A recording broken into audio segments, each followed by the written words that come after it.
for the lesson 3 practice problems, we have Noah is running a proportion of, I just said proportion. Noah's running a portion of a marathon at a constant speed of 6 miles per hour. Right? Nobody really runs at a constant rate. I mean, most people kind of our speeds go up and down, especially when you get tired at the end of a race. Or perhaps you get faster. I don't know. But I'm just thinking realistically. So it says complete the table to predict how long it would take him to run different distances at that speed and how far would he run in different time intervals. Okay, so what we got here, and I think the important piece of information right here is given in the description of the problem that he's running at a constant speed of 6 miles per hour. 6 miles per hour. So when we're going from here to here, you literally just have to multiply by 6. You just have to multiply those numbers by 6, and that will give you the number. Okay, so 1 times 6 is pretty simple. That's 6 miles right there, right? Which is exactly how the problem describes it, 6 miles per hour. 6 miles in 1 hour. All right, 1/2 times 6 is 3. That's like dividing by 2. And then 1.5, or no, sorry, that's 1 1/3. Even though I'm wearing glasses, I still need new glasses. 1 1/3 times 6. Now, 1 1/3 times 6, when we do that, it's good to change mixed number into improper. So change that to 4/3 times 6. And I'm going to write 6 as a ratio, 6 over 1. And we get 24. If we just multiply left to right, we get 24 over 3. And you could treat that like division. 24 divided by 3 is 1,000,000. No, it's 8, right? It's 8. So it's 8 miles right there. Okay? And then when we're going this direction, okay, when we're going from miles per hour to time, it's not going to be multiplication. It's going to be the opposite. We're going to kind of do the inverse, right? We're going to do the inverse operation. We're going to divide by 6. So we're going to divide those numbers by 6, and that will give us the time. That will give us the time. So we're going to do, I'm going to do 1.5 divided by 6. All right, and just like on the previous problem, I'm going to change 1.5 to an improper fraction. So 3/2 divided by 6 over 1.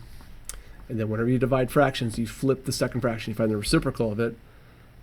You keep the first fraction the way it is. Change division into multiplication. All right, and now you're ready to get to work. So you just do 3 times 1 and 2 times 6, which is, when you reduce it, that reduces to 1/4. Okay? So it's a quarter hour, 15 minutes. If you want to write that down in like minutes, you could, but 15 minutes. Okay, so that's the first one. Now the next one, we're going to do 9 divided by 6. And I'm just going to do this, 9 over 6, because it's a simple just ratio. And we just have to simplify that. That's going to be, if we divide by 3, we get 3 over 2. And since this has been using mixed numbers, I'm going to use mixed numbers as well. So this is 1.5, right? 1.5. All right, and then for the last one, we've got to do 4.5. 4.5 divided by 6. Change 4.5 to a mixed number.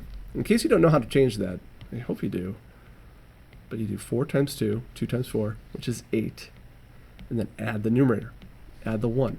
So that makes 9. So that's where those numbers are coming from. So we get 9 .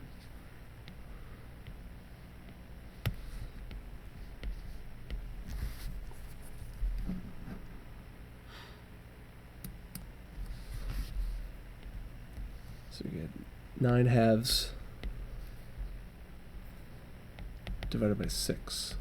I'm going to write that as 6 over 1. And I'm going to change that to 9/2. Well, I'm going to leave 9/2 the way it is. Change division into multiplication and flip the second fraction. When I was learning division, I remember my teacher always said the rhyme, flip the second guy and multiply. Flip the second guy and multiply. That still kind of runs through my head when I divide fractions. Flip the second guy and multiply, right? I don't know. But that resonates for me. All right, and so what do we get? We get 9 over 12. Now 9 over 12 can simplify by 3. So remember, when you're reducing fractions, you're looking for a number that can divide into both. It's like, I think the biggest mistake people make with reducing fractions is they might divide the top by 3 and they're like, oh, I'm going to divide the bottom by 6, which, that definitely works. You can divide 9 by 3 and 12 does divide by 6. But that breaks a rule. We can't divide by different numbers. So if you're going to divide the top by 3, you better divide the bottom by 3. Okay, it's got to work both ways. And that comes out to 3/4. So 3/4 of an hour. Right there. Okay, moving on to number 2. We've got 1 kilometer is 1,000 meters. So that's the only piece of information you're given in this table. So it says, complete the tables. What is the interpretation of the constant of proportionality in each case? Okay, so the constant of proportionality right here is given. Right there. Remember, think of this like x, think of this like y. So our constant proportionality, K is the symbol for constant proportionality. K for constant, right? No. Constant starts with a C, but we use a K for some reason. And that is going to be 1/1000th. Or if you prefer decimals, you can write that. It doesn't matter. But I like the fraction better. But you got 1 over 1,000. So that's what you're going to multiply by to get kilometers. So we can do 250 times 1/1000th. So you can do that. And that becomes 250 over 1,000. Zoom in on this. I'm going to cancel off these zeros. That's a way of simplifying because you're basically dividing by 10. All right. So now we got 25 over 100, and you can divide those by 25. Both those divided by 25, and you get 1/4. So you get 1/4, and if you prefer decimals, you can put 2500ths. You do that, which is what we got right here. 2500ths in fraction form.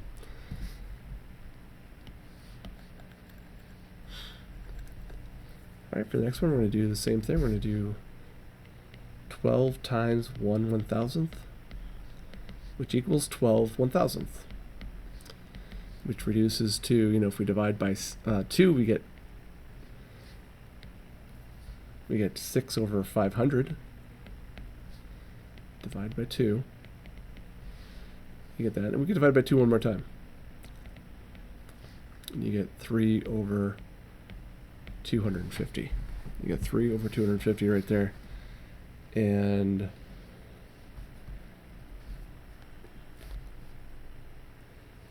I'm going to put that right there, 3 over 250. And the decimal form is 0.0. It's 12 thousandths. That's what that is. And this last one for 1, that's just going to be 1/1000th. 1/1000th, which is a decimal, is 0.001. In case you're wondering, like, this is the tenths place, right? That's the tenths. Right there, that's the hundredths. And right there, that's the thousandths. So that's why that's recited as 1/1000th. 1/1000th. Okay. All right, so what does it say? The constant proportionality, I'm reading this part right here. The constant of proportionality, I'm reading this, tells us that, I don't know, I mean, it tells us a lot of things, but 1 kilometer equals 1,000 meters, right? All right. It also tells us that 1 meter is equivalent to, we'll use a decimal here, 1/1000th of a kilometer. All right, moving on to the next one. We've got basically going the other way. Going the other way. We got, well, I mean, we got kilometers on the left this time, and we've got meters on the right. So using that same thing, we're going to do x to y. And this time your constant proportionality is going to be pretty simple. It's going to be 1,000 to 1, which is basically just 1,000. That's your constant proportionality. You just have to multiply by 1,000. That's all you got to do. And that will tell you how many meters it is. Okay, so 5 times 1,000 is, you guessed it, 5,000. All right, 20 times 1,000 is, crazy enough, 20,000. And then 0.3 times 1,000, I'll give you guys a little hint here. When you multiply, multiply by any power of 10. And I'm going to kind of annex some zeros here so you know what's going on, just for the heck of it. But when you're multiplying by 1,000, the decimal, well, when you multiply by 10, let me just do that. When you multiply by 10, the decimal moves over 1, because that's 10 to the first power. That's the first power of 10, so it moves over 1. When you multiply by 100, the decimal moves over 2, right? 2. Now, usually we're taught, like, add zeros, right? When you multiply, and people tend to, when they add zeros, well, if I'm multiplying by 10, you get this. That's I'm saying that's wrong. That's when you multiply by 10, that's wrong, because you essentially did not change it. It didn't change. Or if you multiply by 100, I'm going to add 2 zeros. Well, that's still the same thing. There's still a 3 in the 10th spot. So that doesn't work. So it's better to think, like, when you're multiplying by a power of 10, not that it's necessarily, and I know it's easy to remember that you add zeros, but it's really easy to remember that the decimal moves. Okay, so the decimal is going to move 3 places. 1, 2, 3. So there it is. So I put it right there. So that means I have to add 2 zeros. That's going to be 300 meters. And I think that was worth kind of explaining, because you really need to know, like, when you're multiplying by 10, or if you're multiplying by 1,000, multiplying by 1,000,000, whatever the power of 10 is. I didn't really go in any specific order there.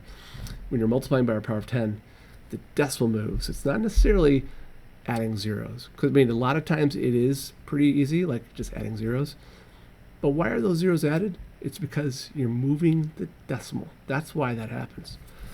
That's, I think it's more important to understand it that way. All right. For question B, what is the relationship between the two constants of proportionality? Well, one of them was, the first one was 1 to 1,000, and the second one was 1,000. And so that looks like, to me, like they're reciprocals of each other.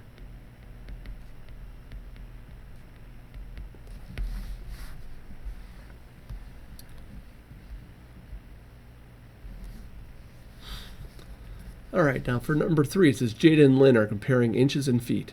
Jada says that the constant of proportionality is 12.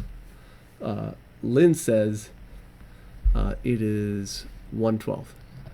Do you agree with either of them? Explain your reasoning. So they're comparing inches and feet. Now, it doesn't say inches to feet. It doesn't say feet to inches. It just says inches and feet. So I would say both of them are right. Both of them are right. And you can say that, who said that? Lynn says, or Jada, sorry. Jada says the constant proportionality is 12. So what Jada is basically saying is there's 12 inches in every 1 foot. And that's not wrong. That's okay. So that's perfectly fine. Okay, and then what Lynn is saying is that there's there's 1 foot for every 12 inches, 1 to 12. And that's perfectly fine too. I guess because just the way this question was worded, it really doesn't matter. But I think if it said, like, if they're comparing inches to feet, inches in proportion to feet or something like that, then yeah, one of those two would be right. But I don't think for this one it matters at all. We've got the area of the Mojave Desert is 25,000 square miles. A square drawing of the Mojave Desert has an area of 10 square inches. What is the scale of the map? So for this one, what you basically do is you're going to figure out, when you figure out scale, we've got, this is 25,000 square miles, and then when you multiply that by whatever the scale factor is, when you multiply that by the scale factor, well, and I'll just call this, I'll call that n for right now, and you get 10. Okay, so you do that. Now, doing a little bit of algebra here, I'm going to divide both sides by 25,000. 25,000. So I divide those. Now those cancel out right there. These zeros cancel out right there. And so we get 1 over 250. Okay, 250. So you got that. All right. Oh, and I should have said, by the way, sorry, I'm kind of forgetting something here. That should be squared, right? We're looking for what number squared, because when we're looking at area, it's not just a one-to-one proportion or relationship, it's a squared relationship. So what number squared is going to be 10, which is kind of tricky. I'm going to erase this to free up some room. Okay, so back to this. So we've got what number squared, right? What number squared equals 1 over 250? Well, it's going to be a fraction. So I know that 1 squared, 1 times 1 times 1 is going to be 1. That's no brainer. And then I know 5 times 5 is 25. So this has got to be 50. So 1/50th. So the scale of the map is 1 to 50. And I should say, yeah, it's fine. I was questioning whether I did that right. But 1 to 50. 1 inch equals 50 miles. Okay, for question number 5, we got which of these scales is equivalent to a scale of 1 centimeter to every 5 kilometers. KM is for kilometers. Select all that apply. All right, so for A, we've got 3 centimeters to 15 kilometers. 15 kilometers. And we want to see if it's the same as this, right? We want to see if it's the same. So if we divide 3 by, if we divide 3 by 3, you get 1, right? 3 divided by 3 is going to be 1 centimeter. And if we divide this by 3, to be consistent, that's going to be 5 kilometers. So that one works. Okay, so that's a viable answer right there. All right, next we've got 1 millimeter is equivalent to 150 kilometers. Now 1 millimeter, if you're looking at a centimeter ruler, but right here, that's a millimeter. Every one of those is a millimeter, and that is, not that, I don't know if that helps, but that's 1/10. That's 1/10 of a centimeter. It's not 0.01, but 0.1 centimeters. All right, so 1 centimeters right there, and you can tell right away, well, that's not equal, because 0.1 centimeters to 150 kilometers is just not going to work. Okay, so we can get rid of that. And something tells me that C, just by looking at it, I can say it's not right, but we can't just say it by looking at it. That's not a good enough reason. This one basically has it backwards. This one has 5 centimeters to 1 kilometer. I'm looking at C right now, by the way. So if I divide this by 5, I get 1 centimeter. And if I divide this by 5, I get 1/5 of a kilometer. Okay, that's obviously not the same as 1 centimeter to 5 kilometers, meaning, of course, it has a 5 in it, but not quite the same. For D, is that a point? No, it just says 5 millimeters. 5 millimeters. All right, now 5 millimeters, that's a half centimeter.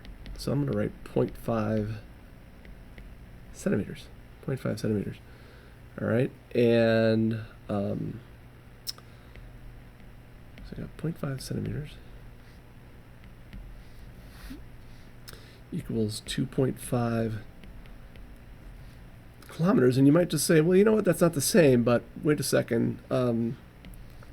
Let's try to get these close. Now, if I turn that into 1, if I multiply that by 2, I can turn that into 1 centimeter, right? And what happens when I multiply this by 2? Well, that gives me 5 kilometers, which is what we have up here. Okay, so that D, for D, that one works. Okay, and then last but not least, let's see if E works. It says 1 millimeter equals 500 meters. Okay, so 1 millimeter. So we've got, for 1 millimeter, 1 millimeter is 1/10. Just make sure, let me write this out.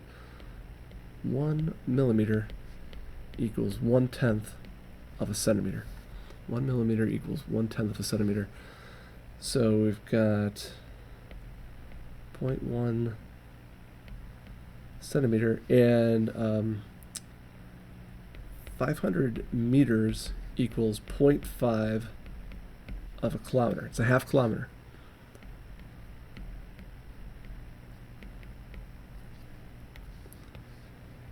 Okay, now is that the same as 1 centimeter to 5 kilometers? Well, if we multiply this by 10, right? If we multiply that by 10, we get 1 centimeter.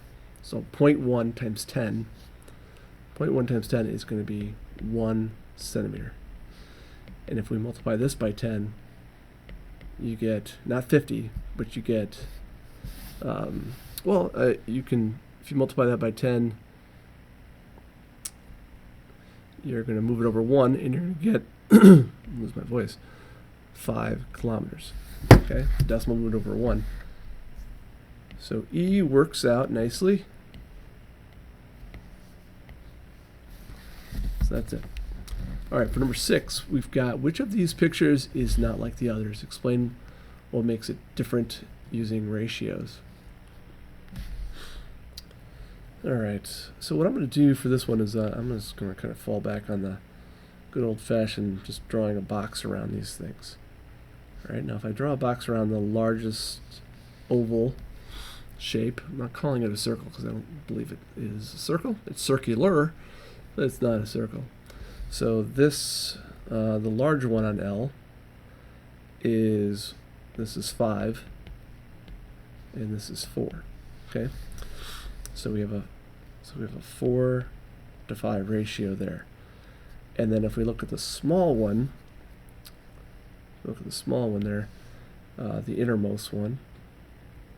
Kind of draw a box. Hopefully this doesn't get too confusing. But that box is 3 by 4. So that's 3 by 4. Okay. So what does that tell us? I don't know. Let's look for similarities here. Okay, so I'm going to hold on to that, and I'm going to do some others. Okay, let's do the same thing. We've got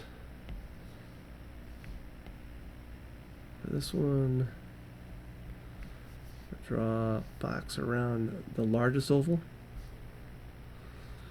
or ellipse. You can, if you want to be really technical, with the ellipse. All right, this is 1, 2, 3, 4, 5, 6, 7, 8, 9, 10. So that's 10. 1, 2, 3, 4, 5, 6, 7, 8. So that is a 8 to 10 ratio, which reduces to 4 to 5. All right, well that's 4 to 5 as well. All right, let's see how the middle one, let's see how the inner one comes out. Let's see how that one works. Let's see if that's a 3 to 4.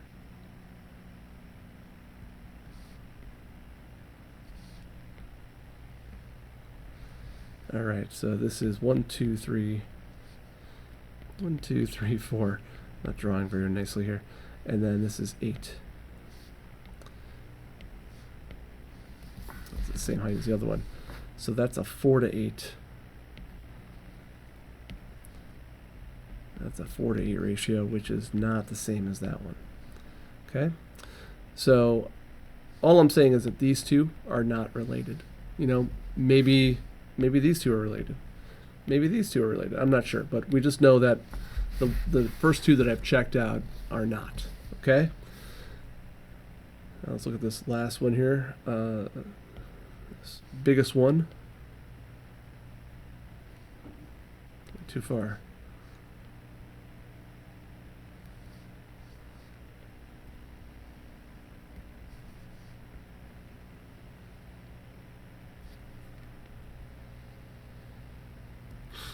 If I do that,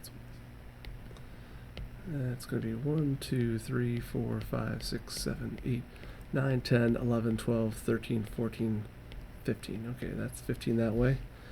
And then 2, 4, 6, 8, 10, 12. So it's 12 this way. All right.